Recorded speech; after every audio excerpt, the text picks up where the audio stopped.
एक महाराज का नाम BSN महानुभावों, अंजनी नगर के आसपास की प्यारी प्यारी भगवान, आज का दिन खास दिन है। जैसे हम घर पे किसी का बर्थडे मनाते हैं, एनिवर्सरी मनाते हैं तो खास हो जाता है ना।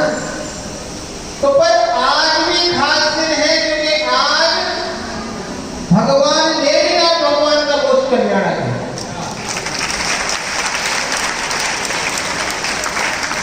और हम लोग उनका मोक्ष कल्याण मनाने के लिए आए हैं। ये देखिए इतना बड़ा हमारा केक होता है, कितना बड़ा, पर लाडू कढ़ाई का इतना बड़ा भगवान का है। तो हम लोग यहाँ पर निर्वाण महोत्सव मनाने आए हैं। क्यों मनाने आए हैं? क्योंकि हमारे आचार्य महाराज ने कहा है बंदे तदगुण, बोला है क्यों बोला है? क्या बोला है? जोर से बोलो। हाँ, तो हम लाडू इसलिए चढ़ाने के लिए आए हैं क्योंकि हम बढ़िया हैं, जैन व्यक्ति। जहां कुछ फायदे की बात होती है वहीं जाते हैं, वैसे नहीं जाते। सही बात है कि नहीं? क्योंकि व्यक्ति कहता है टाइम ही नहीं है मेरा, महाराज की टाइम ही नहीं मेरे पास। पर जहां प्रॉफिट मिलेगा वहां पर हम क्या बच्चों को लेकर के पहुंच जाते हैं, जो ज्यादा प्रॉफिट होगा। तो यहाँ पर जो हम आए हैं, क्यों आए हैं? कि भगवान आज आपका लाडू चढ़ा रहे हैं। भविष्य में आपके गुण प्राप्त हमें भी हो जाएंगे तो हमारा भी लाडू चढ़ना चाहिए।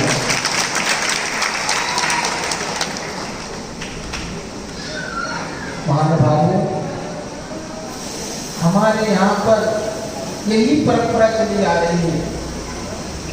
उमा स्वामी महाराज ने किसी का नाम नहीं लिया। ऋषभदेव भगवान, अजितनाथ भगवान, क्योंकि जहां जहां नाम आ जाते हैं वहां वहां व्यक्ति के अंदर भगवा झलकना चालू हो जाता है। आज संसार में किसकी लड़ाई है? नाम की।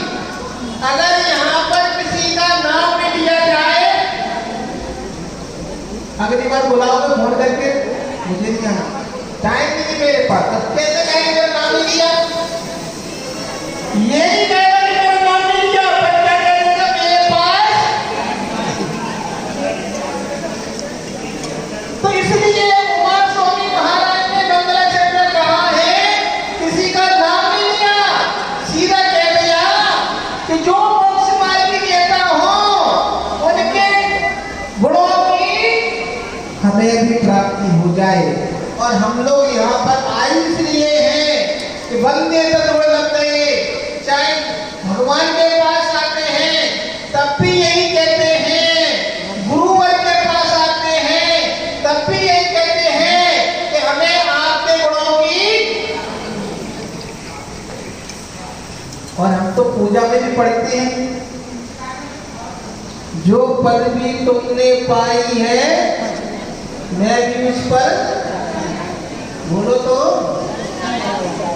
ललचाए हो। कभी विचार करो, हम उनकी पदवी पाने के लिए ललचाते हैं। हम मंदिर में आते हैं, कभी कहते हैं कि आप लोगों की में प्राप्ति हो जाए। बस ये सोचते हैं कि भगवान का अभिषेक देख लूं, पूजा कर लूं, अर्घ्य चढ़ा लूं और कल मिलेंगे। कभी विचार नहीं करते हैं कि भगवान आखिरकार भगवान कैसे बने।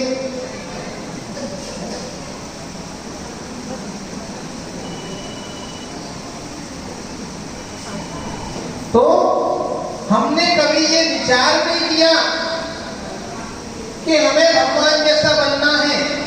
पर आज इतने लोग आए हैं, जब जब मंदिर जाना, जब जब गुरु के पास जाना तो मन में थोड़ा सा ये विचार जरूर करना कि हे गुरुदेव, हे भगवान, आपके अंदर क्या क्या गुण हैं, उनको एक बार सोचना और प्रयास करना, विचार करना कि हम इनके गुणों के कहने अनुसार चल रहे हैं कि नहीं चल रहे हैं। क्योंकि हमने भी कहा जब प्रॉफिट होता वहां जाते हैं, हम लोग प्रॉफिट वाले, इसलिए जगह जगह बोर्ड लगे हैं, भारत के सच्चे नागरिक बनिए। क्या है लिखा नहीं लिखा? सरकार की कहती भारत के सच्चे नागरिक और कोई नहीं है, बनिए ही है। तो इसलिए जहां जहां जब जब जाए अगर ऐसा विचार चालू करते हैं सने सने, क्योंकि ध्यान रखना जब कुएं पे बार बार रस्सी खींचते हैं तो पत्थर में भी लाइन बन जाती है। जब जब हम ऐसा विचार करेंगे भगवान के सामने तो एक ना एक दिन हमें भी भगवान के गुणों की प्राप्ति हो जाए। महानुभावों, आज का पावन दिवस जो बड़े ही पुण्य से मिलता है, तो वेद, शास्त्र और गुरु तीनों प्राप्त, तो हम अपने आप को बहुत पुण्यशाली समझे। और सने अभी महाराज जी की वाणी को सुनना है, तो महाराज जी की वाणी को ध्यान लगा के सुनेंगे। और देखिए, पता नहीं किसकी झोली में फल गिरे, सब लोग अपनी झोली फैलाकर महाराज जी के सामने बैठ जाएंगे और महाराज जी को वाणी को सुनेंगे और अपने फल को अंगीकार करेंगे। बोलिए आचार्य सागर महाराज जी की। प्रभु राम ऐसी गुरु विराग को करूं विनम्र प्रणाम, करूं विनम्र प्रणाम। बोले अनंत परमेश्वरी भगवान की, देवादिदेव श्री विराट भगवान आदिनाथ भगवान की। मोक्ष कल्याणक जन प्रभु का है ऐसे नेमिनाथ भगवान की, शासन नायक भगवान महावीर स्वामी की, संत श्रोमणी आचार्य गुरुदेव श्री राजशरण जी महाराज की, अहिंसामयी विश्व धर्म की,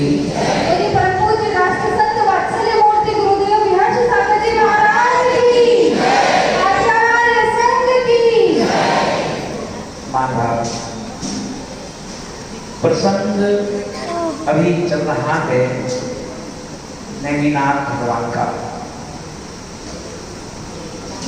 आज की सूत्र में 5वें अध्याय में एक सूत्र है, हार्डोलिंग समझो, ये अर्पता, और ये अर्पता अनर्पित सिद्धे, अर्पिता किसी का नाम नहीं, अर्पिता अनर्पित सिद्धे। इस सूत्र का अर्थ है कि जीवन में सभी लोग मुक्त नहीं हो सकते, जीवन में सभी लोग मुक्त नहीं हो सकते और सभी जीव गौण नहीं हो सकते। कभी कोई गौण होता है तो कभी कोई विशेष होता है। तो आज हम देखें 24 तीर्थंकर भगवान हम लोगों को विरासत में मिले, पर आज हम देखें, आज यदि किसी का दिन है तो वो नेमिनाथ भगवान का दिन है। और नेमिनाथ भगवान अब हम देखें, श्री कृष्ण सब लोग जानते हैं, और श्री कृष्ण के चचेरे भाई थे। एक ही खानदान में यदुवंशी जो खानदान था उसमें जन्मे नेमिनाथ भगवान, वहीं जन्मे श्री कृष्ण। और एक ही परिवार में 2 पदाधिकारी लोग मौजूद थे। श्री कृष्ण यदि नारायण थे तो नेमिनाथ भगवान बनने वाले तीर्थंकर थे। और हम देखें, मैं तीर्थंकर बन गए, एक भाई कहाँ चला गया, सबसे ऊंचे स्थान पर चला गया। एक भाई ने ऊपर का शासन 3 लोग के नाम जैसे हम कहते हैं उन्हें भी नाम कहाँ चले गए और दूसरे भाई नीचे के राज में चले गए। अब ये देखिए क्योंकि कहा गया है कि एक व्यक्ति के दिमाग में प्रतिदिन 60,000 विचार उठते। एक व्यक्ति में 60,000 विचारों का जन्म होता है और उन विचारों को मूर्त रूप कौन देता है? हमको सभी का होगा।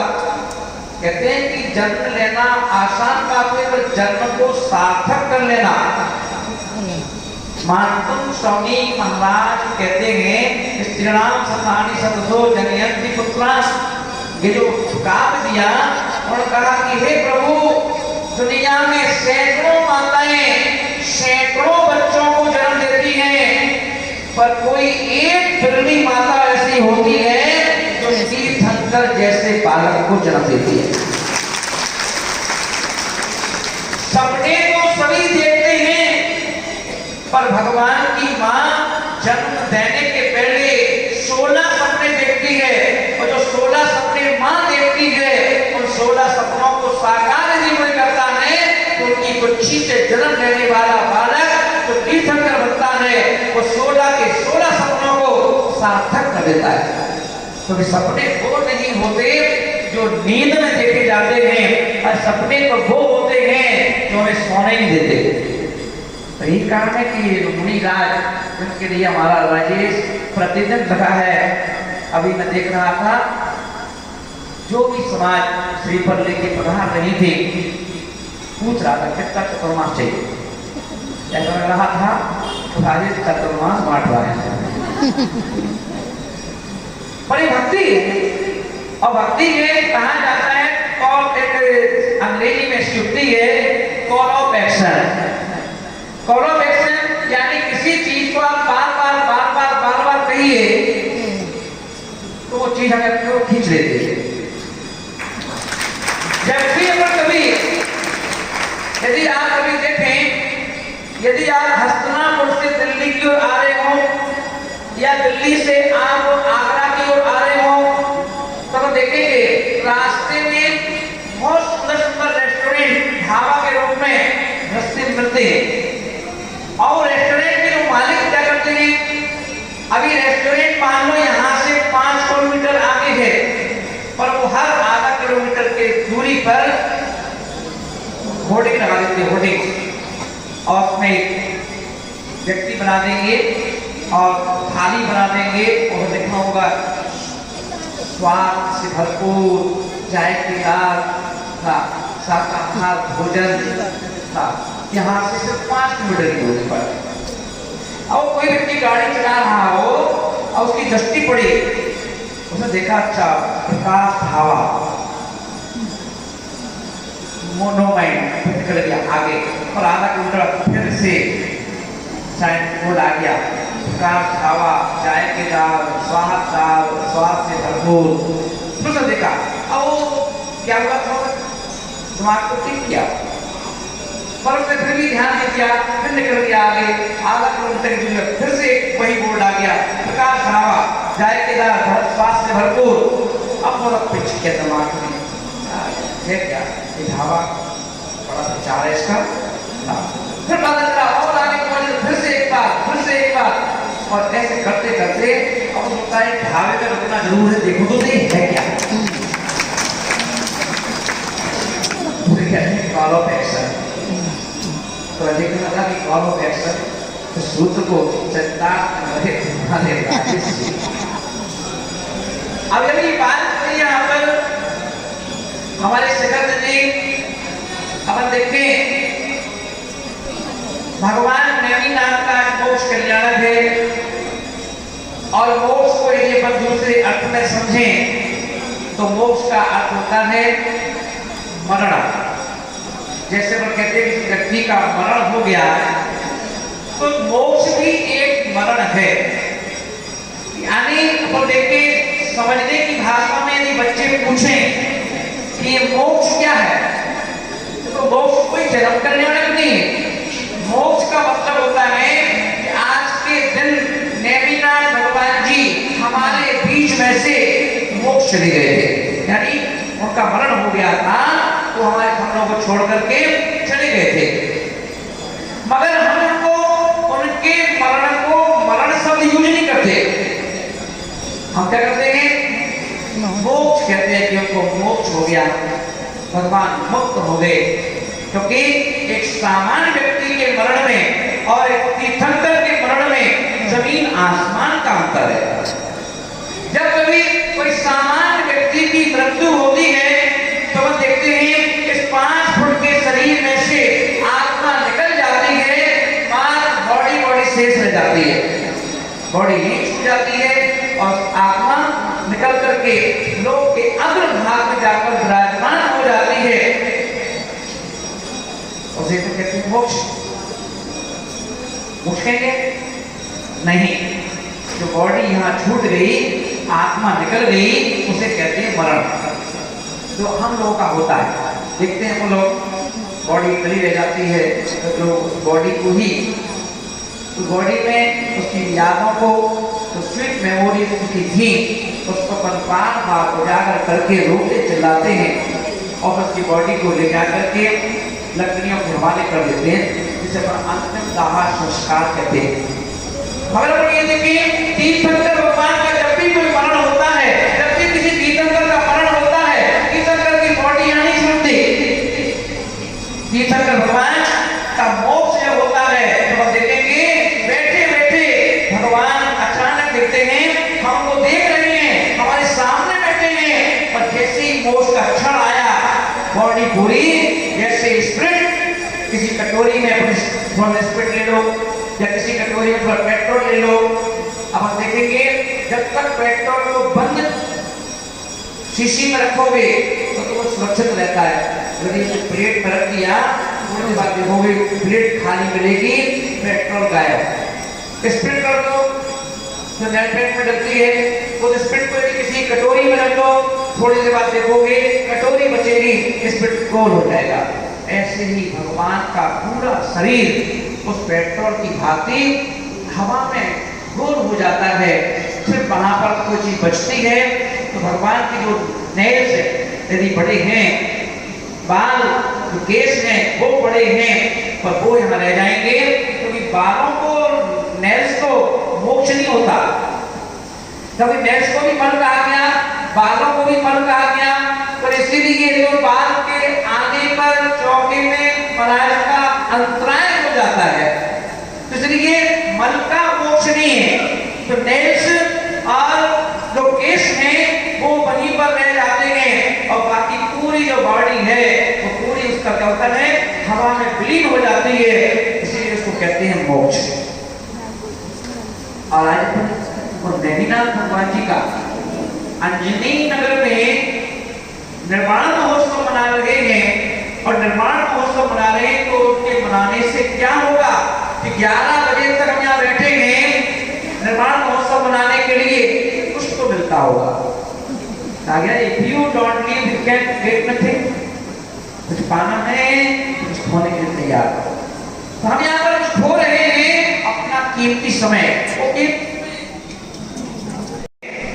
जिससे कि कहीं भी गति 4 होती है और गति 4 होती है, तो यहाँ पर लड्डू गोल इसलिए है कि लड्डू गोल है, यानी गोल यानी हमें मोक्ष जाना है। चतुर्गति यानी चौकोर यदि होता बर्फी के पीस की तरह, तो हमें चतुर्गति में नहीं जाना है, हमें पंचम गति जाना है, जो कैसी है, गोल है, इसे लड्डू गोल है। जी इसे लड्डू क्या है, गोल है। और लड्डू की एक और विशेषता है, लड्डू को किसी भी एंगल से खाओ कैसा लगेगा, मीठा लगेगा। पता ना अच्छा था बोले हे ज्ञानी आत्माओं, मोक्ष जो है वो लड्डू की तरह है। उस मोक्ष के लिए किसी भी एंगल से आप चलना प्रारंभ कर दो, वह मीठा मीठा ही लगता है। कई लोग महाराज से बोलते हैं, महाराज आप इतनी गर्मियों में चलते हो, इतनी गर्मियों में कभी कभी फेस वॉश कर लेते हो, उपवास कर लेते हो, रोड गर्म है, ऊपर से चांद गर्म हो रही है, नीचे से पैर में गर्मी पहुंच रही है ना, फिर आपको भी लगता नहीं ये भी गुणों को प्राप्त करने का एक स्थान है। ऐसा नहीं कि आइसक्रीम से ही पेट भरता हो, आइसक्रीम से ही स्वाद ठीक होता हो। कभी कभी गरम गरम चाय कॉफी भी पीते हो, है ना? चाय कॉफी भी ठंडी करके पीते हो ना। तो हर ऋतु चाहिए, हर ऋतु से ही जैसे हमारा शरीर, जितने भी यूरोप के लोग हैं वह लोग देखते हैं वहां पर गर्मी नहीं पड़ती ज्यादा, वहां पर मुश्किल से 12 महीने में 1-2 महीने सूरज निकलता है। इसलिए वहां के लोग यहाँ आकर के, जहाँ धूप है, समुद्री क्षेत्र है, वहां किनारे पर बीच में बैठ करके वहां पर लेटे रहते हैं गरम गरम रेत पर। क्यों? क्योंकि जो स्किन है हमारी, उस स्किन को गर्मी भी चाहिए, और गर्मी नहीं होगी इसलिए यूरोप के लोगों को ज्यादा कैंसर होता है। हमारे इंडियन लोग को होता है तो इतना कैंसर नहीं होता, होता उसके लिए है जो बाहर नहीं निकलते। इसलिए धूप भी जरूरी है, ठंडी भी जरूरी है, बरसात भी जरूरी है, तब जाकर के हमारा जीवन या हमारी आत्मा उस ईश्वरता को प्राप्त होती है। महाभारत आज अभी देखें अंजनी नगर में हमारे पुत्र आचार्य विराट सागर जी महाराज का ये पुत्र, ऐसा पुत्र नहीं, छोटो बेहतर पुत्र है, ये भक्त पुत्र है। और इस भक्त पुत्र ने के अंदर एक आकर्षण भक्ति भी है ना। और ऐसी भक्ति जैसे कभी अपन ने सुनी थी, चंदन वाला की कभी भक्ति सुनी थी, सबरी की कभी सुनी थी, अपन ने मीरा की, ऐसी भक्ति है। एक नरियल तो उसकी जेब में पड़ी रहता है, एक नरियल पड़ी रहेगा, कहीं कोई महाराज के पास जाए ना, हाथ नरियल निकाल लेता है, महाराज चलो अंजनी नगर। अभी कह था कि यहाँ पे आचार्य श्री का चतुर्मास किया, आचार्य श्री को भी लेकर आए, सारे महाराजों को लेकर के आए, सारी माताजियों को लेकर के आए, उनकी सेवा की ना। बोले कि अब आप आए हो पहली बार इंदौर में, दिल्ली में तो 16 साल लगे, अब यहाँ आए हो तो पहले अंजनी नगर में आओ। और अंजनी नगर भी सबसे पहले हम आ चुके हैं, आगे और अंजनी नगर में आ चुके हैं। अब हम आएंगे, फिर से आएंगे, तो पहले अंजनी नगर के लोगों को निमंत्रण देने आएंगे, आमंत्रण देने आएंगे कि पहले तुम लोग मेरे पास आओ, फिर हम आपके पास आएंगे। अब अगर तो देखेंगे तो कि देखिए गुण हर व्यक्ति के अंदर है, गुणी हर व्यक्ति है, उन गुणों को प्रकट करना है, प्रकट कर दिए अपने गुणों को ना। हर व्यक्ति के अनामिका, हर व्यक्ति के अंदर गुण भरे हुए हैं। भगवान में और हम में कोई अंतर नहीं है, भगवान में और आप में कोई अंतर नहीं है। जितने गुण भगवान के अंदर हैं उतने ही गुण आपके अंदर हैं। अंतर से भिन्न है, इन्होंने अपने गुणों को बाहर प्रकट कर दिया और हम अपने गुणों को छुपा छुपा के घूम रहे हैं। हवा में लग जाए, जैसे सोना है ना, सोना सबके घर में है, सबके पास सोने की चैन है, सबके पास सोने की चूड़ियां हैं, सबके पास सोने की और भी चीजें सामान है, तो पहनते हो क्या? नहीं पहनते ना। सोने का मतलब क्या होता है? जैसे सोना होने पर भी सोना नहीं पहनते हो। हर महिला के पास साड़ियों में कई कुछ साड़ी ऐसी भी होंगी, 2-4 साड़ियां जो लेके रख ली होंगी 2 साल पहले, पर अभी ओपनिंग नहीं होगी, इसकी ओपनिंग नहीं होगी। क्यों? क्योंकि अनादिकाल से हमें क्या करना है, जोड़ने की आदत है ना। कहाँ है गिनीश? गिनीश जाएगा? गिनीश बैठे क्या? तो ये फेसबुक होती है, ये गिनीश बुक है ना। गिनीश बुक क्या बोले हम? हर व्यक्ति के अंदर गुण है, हर महिला के पास साड़ी सोना है, पर वो यूज नहीं करती। तो कहने की वही साड़ी जो रोजाना 3-4 साड़ी है, बाकी साड़ियों में तो पुनेट की गोलियां ऐस करती हैं। वो गोलियां ला ला करके मार्केट से वो डाल देती हैं कि कहीं कीड़े ना पड़ जाएं, कोई चूहा ना काट खाए ना, बस अच्छा बस बोले चीज मिली है तो यूज करो, है ना। हमारे अंदर गुण है, पर हम लोग गुणों को क्या करते हैं, पूरी जिंदगी गुणों का उपयोग नहीं करते, वो गुण ऐसे कैसे वापस चले जाते हैं और फिर भगवान बनने से रह जाते हैं। ये देखो सेक्रेटरी जी, थोड़ा खड़े हो जाओ, कष्ट दें आपको। ये देखिए ये शख्सियत है आगरा की, आगरा के निवासी हैं। मम्मी पापा ने जब ये पैदा हुए थे, इनका नाम रखा था शिखर, इसका शिखर जैन नाम रख दो। अब शिखर कहते हैं मंदिर के शिखर को। अब इस व्यक्ति के मन में विचार आया कि जब मेरे मम्मी पापा ने मेरा नाम शिखर रखा है तो क्यों ना मैं शिखर बनवा दूं, है ना। फिर उन्होंने एक शिखर बनवा दिया, एक शिखर बनवा दिया। फिर कुछ लोगों ने कहा अरे शिखर चंद जी मंदिर बन रहा है, यहाँ भी शिखर बनवा दो। चलो ठीक है बनवा दो। अब वो 2-3 जगह बनवा दिए, अब 2-3 जगह बनवा दिए तो लोगों को मालूम चल गया कि शिखर चंद जी कहने से शिखर बनवा देते हैं, तो लोग पहुंचने लगे, है ना। पहले आगरा के लोग पहुंचने लगे, फिर आगरा से बाहर के लोग पहुंचने लगे, शिखर चंद जी हमारा मंदिर बनना है, शिखर आप बनवा दो। अरे यार कैसी बात कर रहे हो, बनवा तो नहीं, मैं 3-4 अरे एक बनवा दो, चलो ठीक है, अच्छा आए हो तो बनवा देंगे। अब ऐसे करते करते इन्होंने सोचा चलो अब एक काम करो, 21 शिखर बनवा देंगे जीवन में। इन्होंने 21 शिखर बनवा दिए, फिर 22 बाबा बुला गया, जी शिखर बनवा दो। अब इन्होंने कहा तो दरवाजे पे आया है तो लौटाओ, चलो एक काम करते हैं 21 बनवा चुके, 10 और 10 और करते करते आज की डेट में कम से कम 85 शिखर बनवा चुके।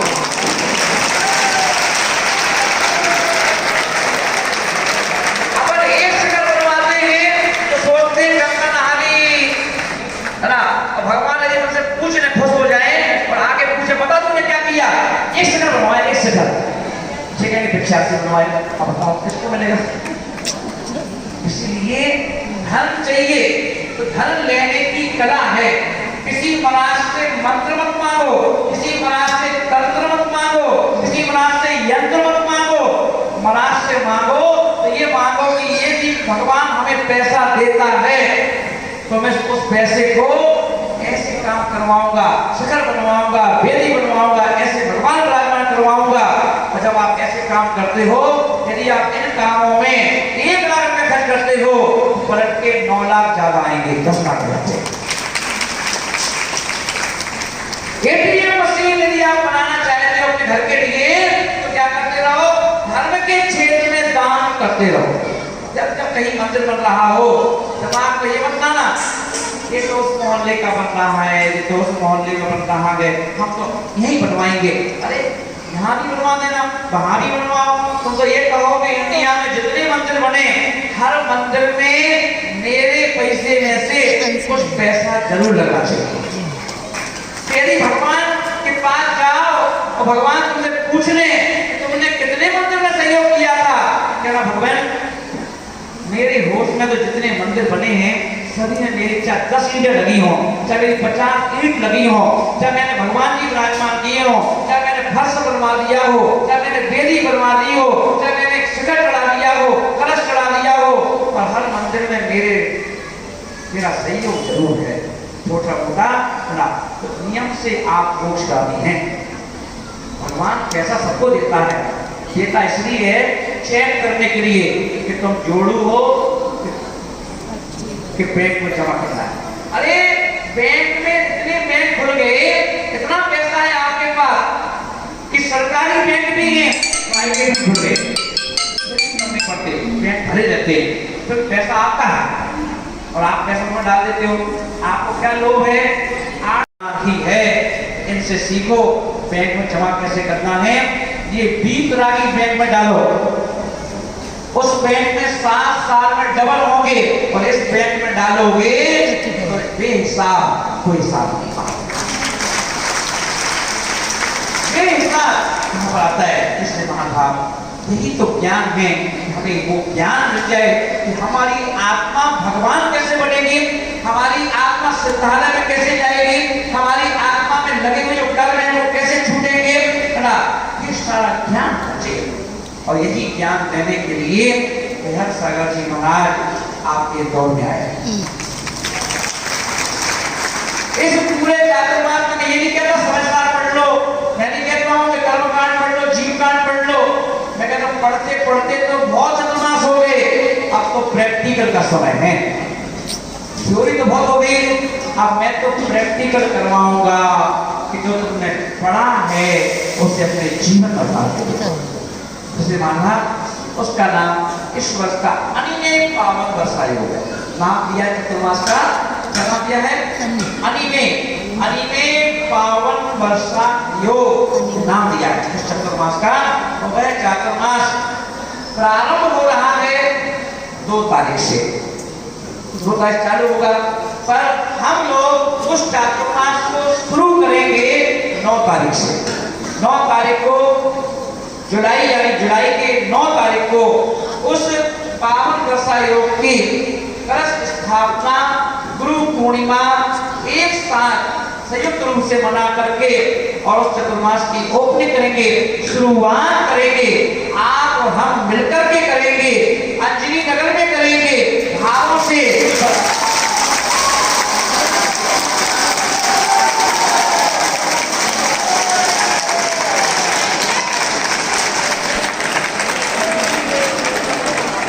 खुशी की बात है और पूरी बात नहीं सुनी।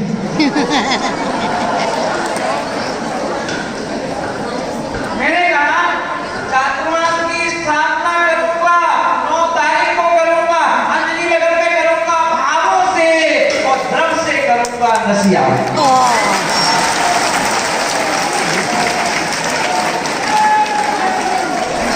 कहाँ है मोदी जी की नसिया वाले लोग?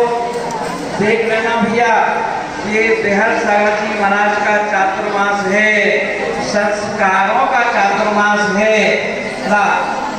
हम लोग शांति से, मोदी जी कहते हैं ना हम खाएंगे ना खाने देंगे, और हम कहते हैं ना हम चैन से बैठेंगे ना चैन से बैठने देंगे।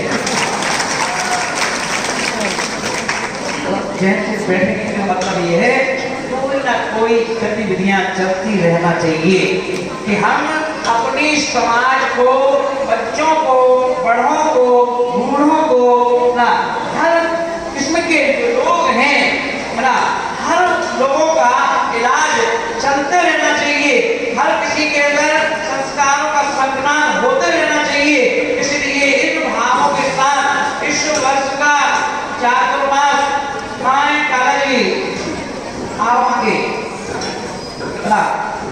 आज हमारी संपूर्ण जैन समाज इंदौर, देखिए ये महाश्री नसिया में चातुर्मास जरूर करेंगे, पर ये चातुर्मास नसिया का नहीं है, ये चातुर्मास संपूर्ण इंदौर का होगा, संपूर्ण इंदौर का। और एक मंत्र से बढ़ के नहीं रहेंगे। महाश्री शुरू के 2 महीने पंचम तक नसिया में रहेंगे और उसके पश्चात अंजनी नगर, छत्रपति नगर, समोसरण और भी जो मंदिर हैं जहाँ का ऐसा श्रीफल आएगा, महाराज उसके निमंत्रण को स्वीकार करेंगे और उनकी भक्ति की परीक्षा करने उनके यहाँ नहीं जाएंगे। इसलिए सब लोग ध्यान रखेंगे, तैयारी करें और तो इससे ही हम इस चातुर्मास को एक अलग तरह का चातुर्मास, जिसे हम संस्कारों से भरा हुआ चातुर्मास, गोदी का बच्चा भी है तो ये चातुर्मास उसके लिए भी फलदायी होना चाहिए, उसके लिए भी कुछ कहने वाला होना चाहिए ना। आप सभी अगर छोटे बच्चे को मेरे पास लेके आओगे तो खाली हाथ नहीं आएगा, चाहे उसे पेन दो, पेंसिल दो, चाहे खेलने के लिए कोई सामान दो, तो वो भी खाली नहीं आएगा। इस चातुर्मास में जो कहा जाता है गुरु दर्शन से नूर मिलता है, हमें दिल को सुरूर मिलता है, और जब भी हम जाते हैं गृहस्थ के दरबार में हमें कुछ ना कुछ जरूर मिलता है। ध्यान रखिए। बोले महावीर भगवान की। श्री गिरनार शिखर विचार कोड़ी पार कर अंतों का शंभु प्रद्युम्न कुमार गृधार अनिरुद्ध आदि नमो तत्पुकार रामचंद्र के सुत जननी तार करेंगे आदि जुर्गी हाथ कोड़ी मुनि मुनि गधार पावा गिरधंडो निर्धार पांडव तीन प्रवीण रामचंद्र हाथ कोड़ी मुनि मुक्ति दया ईश निरंजय गिरिगेशी भाव करित बंदो हे बलभद्र साधु कुमार और हुए शांत शिखर सुविचार जिनकर चरण धनुषि विहार राम बने प्रेम सुमेर कमलवार नीलवाणी कोटि विद्यान विभूति दया सूफी गिरिबंधो गजराज नंद कुमार सुजान साथ कोटि रघुवर मुक्ति सोना गिरि हे बंदो रावण के राजी कुमार मुक्ति दे रे आदत सार कोड़ी तुलसी रुगा कुपचार बंदो देवा नदी विश्वसूर पश्चिम दिशा देवराजो में शक्ति जस काम तुम्हारे मोती मझा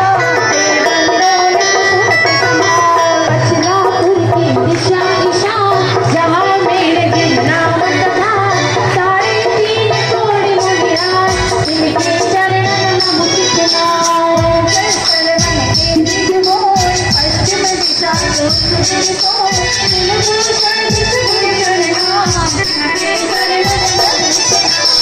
अचलापुर की दिशा दक्षिण देश करे देश कलीर पांच तो नहीं कोटि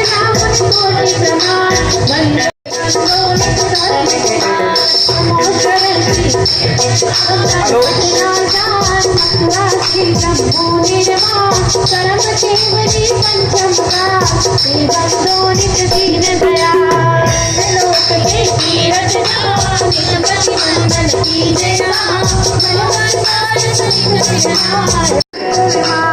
हाँ पुस्तक का है।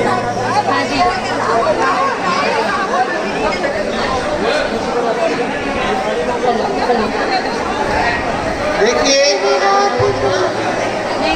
कल्याण का वो निकाल लेते हैं।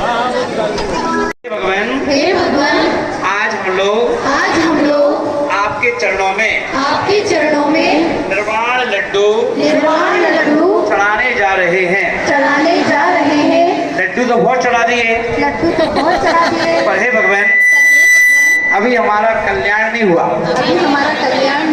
पर ये लड्डू आत्मा की शुद्धि के लिए कर्मों के क्षय के लिए बोधि समाधि की प्राप्ति के लिए भावों की शुद्धि के लिए विचारों की शुद्धि के लिए मधुर व्यवहार के लिए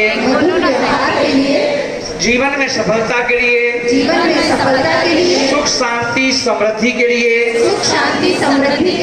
व्यापार वृद्धि के लिए घर के क्लेश को समाप्त करने के लिए ये लड्डू आपके चरणों में समर्पित कर रहे हैं भावों से। ठीक है ना। अब करेंगे ओम ह्रीम आषाढ़ शुक्लाष्टभ्याम मोक्ष मंगल प्राप्तये श्री नेमिनाथ जिनेन्द्राय अनर्घपद प्राप्तये अर्घ